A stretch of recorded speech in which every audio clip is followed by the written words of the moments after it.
Alors la gastroentérite ou gastro pour les intimes, c'est une inflammation de l'estomac et de l'intestin. Le plus souvent, c'est dû à des virus, notamment le rotavirus, mais ça peut être dû aussi à des bactéries pour lesquelles il faudra des antibiotiques ou des parasites. Votre médecin il va chercher comme un Sherlock Holmes de la santé des symptômes typiques, comme la diarrhée qui est souvent abondante, des vomissements, de la fièvre, des frissons et aussi des douleurs abdominales.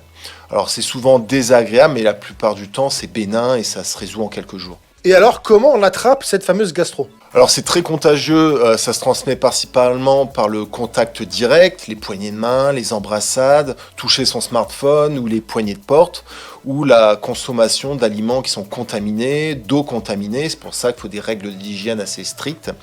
Et c'est aussi pour ça qu'on le voit souvent dans les crèches, les écoles, les maisons de retraite, parce que là, les personnels sont nombreux et la contamination est plus facile justement. D'accord. Et est-ce que la gastroentérite, elle est dangereuse?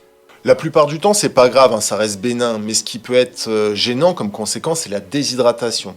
Alors ça, votre médecin, il va pouvoir le rechercher. C'est des pathologies qu'on prend tous les jours en charge à SOS Médecin. Et on va rechercher justement s'il y a de la soif, des bouches sèches ou alors des yeux qui sont cernés, des urines qui sont plus rares ou plus foncées.